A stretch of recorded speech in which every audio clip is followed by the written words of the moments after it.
Good afternoon, welcome to Word on Wearside. I'm Lucy Sims. And I'm Gemma Westland. On today's show we talk about inappropriate tweets made by Merseyside police following the game with Sunderland yesterday.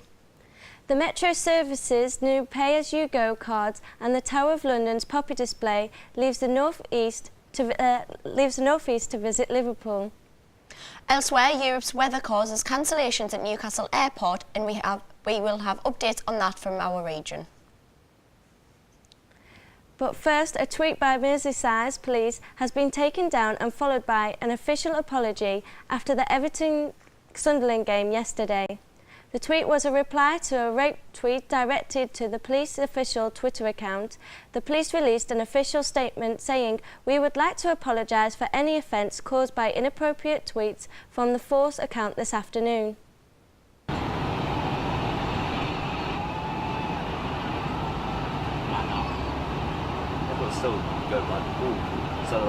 Hello, I am here at the Stadium of Light where this morning Merseyside police have issued an apology regarding a tweet published yesterday after Sunderland's 6-2 defeat at Goodison Park. There was many complaints made about the tweet that jokingly referred to Everton raping Sunderland in yesterday's Premier League encounter. A lot of outrage and speculation on how the Merseyside police force handled the tweet. Should they have taken it in such a joking manner, or was it just a bit of banter? We decided to go out into the centre of Sunderland and ask people what they thought. Should it have been taken as a joke, or should it have been taken more seriously? Nah, I think it was just banter, really. I think the older people, the older generation, are going to take it more serious than us the younger lads are just going to think, yeah, it's just crap. So. It's a joke, end of the day. Everyone goes all serious when police are too hard on people, and then when they ease off a bit, people complain as well. So it's like the police can't win. Well, I think it's a very, very serious topic that we're talking about, and really I don't think that the police should have.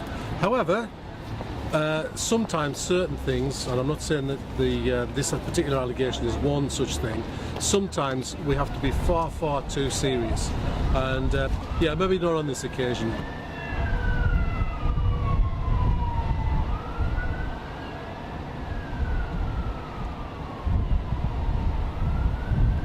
Tyne and Wear Metro users can now top up in advance using the new Pop Pay-As-You-Go cards that have officially launched today. The new purple Pop cards are the first outside of London that offer a daily price cap.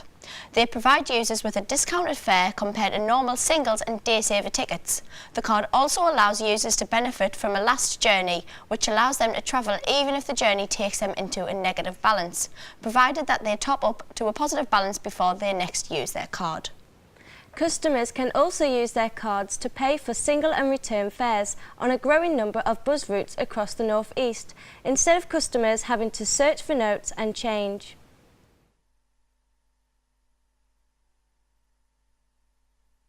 Hello, I'm here at Park Lane Metro Station where today there's been a new smart card released. As you can see, it's a purple card here, it's a new smart card, it's the first kind of smart card outside of London. It's the equivalent of an Oyster card that you use on the underground there.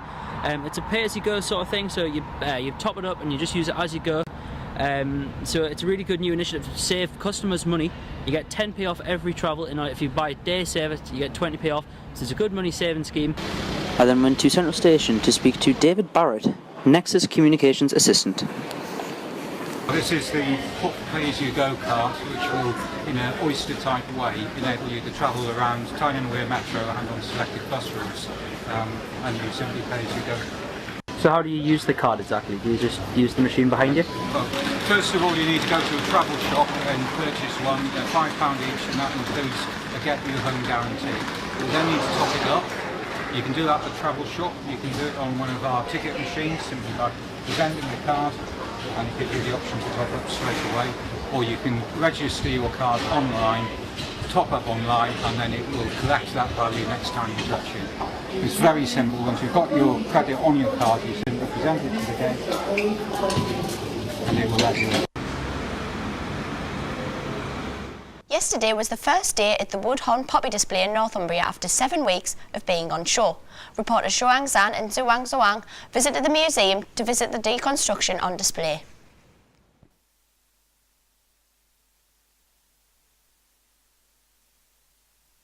We've had over 125,000 visitors, and we had 32,000 visitors in the last week.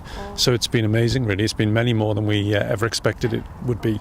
125,000 people is more than a year's worth of visitors that we would normally get. A lot of the visitors have come from all over the place. We've had visitors from all over the world, some who just happen to be in the area anyway, but some who've actually visited here come to Northumberland specifically to see the poppies. So obviously that has a big impact on the local economy because they're spending money in hotels and bars and restaurants.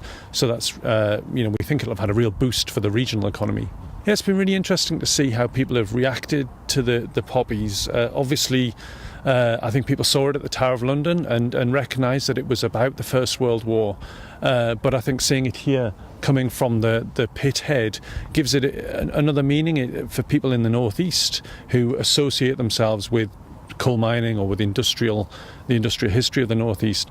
They're being taken down, as you can see, and then they're going to be transported very quickly over to Liverpool, where they'll be put up outside St George's Hall ready for Remembrance Weekend next weekend, and they're going to be there until Christmas, and then who knows where they go next. But they're going to go on a short tour around the whole of the UK, and then eventually they will find their resting place at the Imperial War Museum.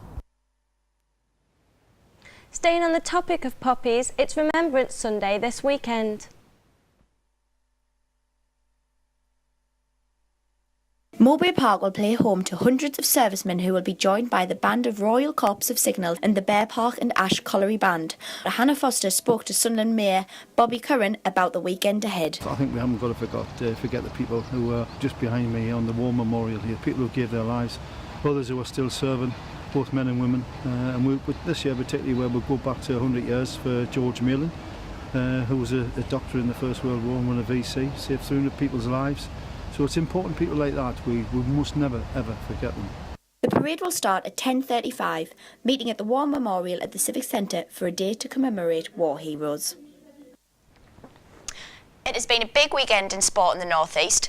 In football, Sunderland were playing away at Everton, and after pulling a 2-0 defeat back to a draw, they then found themselves losing a game 6-2. Sam Allardyce's team beat Newcastle last weekend but struggled defensively yesterday after changing formation. The defence were hit by a strong Everton attack as Con and Lukaku teamed up to score 3 goals in 7 minutes. Con went on to take the match ball home. Allardyce said his team was in for a long haul, but he believed they will stay up this season.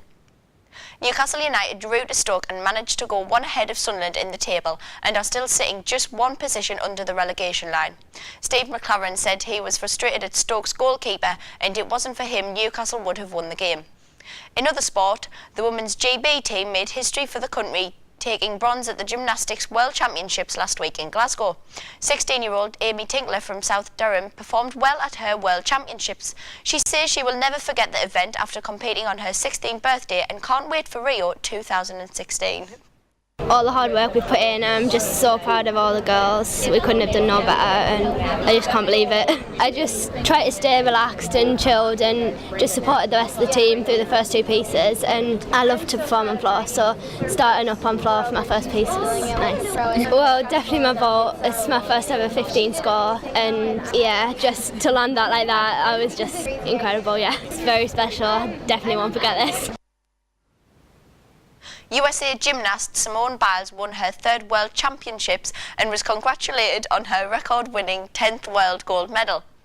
The 18-year-old says she is overwhelmed and is looking forward to next year's Olympic Games. Thanks, Gemma. Now, that is all from us here on Word on Wearside. We will be back next week, but until then, keep up to date with our social media at Word on Wearside on Twitter and Facebook. Bye-bye for now.